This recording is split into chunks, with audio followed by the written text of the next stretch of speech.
What excites me most about the future of robotics is that we're moving from AI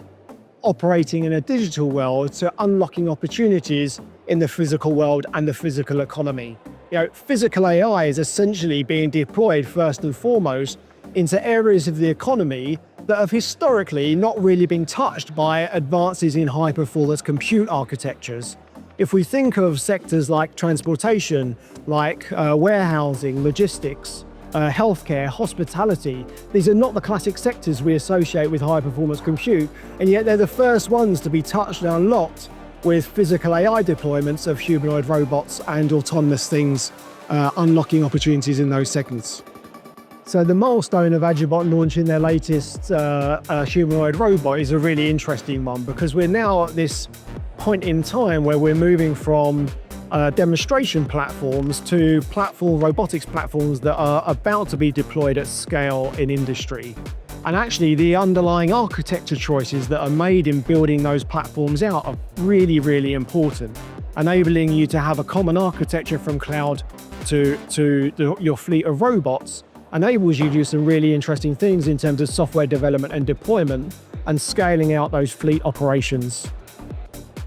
So as we think about what physical AI needs in order to move forward, one of the key areas is this close collaboration between real-time compute performance alongside efficient AI capability, and having those two things working seamlessly together. Another area is giving a platform to developers to enable them to seamlessly develop in the cloud and deploy to edge environments and to edge devices. An Arm's unified compute architecture goes all the way from sensors to microcontrollers to the brain onboard robotics, all the way through to cloud infrastructure in a common architecture that delivers that capability right into the hands of developers looking to target this industry. So actually, in terms of taking the step forward in robotics capability, one of the things that we all need to focus on is delivering more efficient compute, having more efficient ways to run those AI workloads, to have them accelerated in a more efficient way, and for the entire system to work together in a more efficient way completely.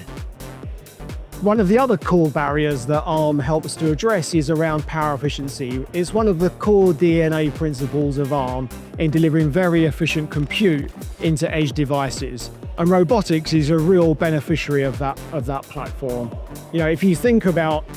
deploying actually very, very complex workloads to an SoC on a robotics platform, it's fundamental to have a very power efficient way of running those workloads on the device themselves, because they have limited battery capacity and they have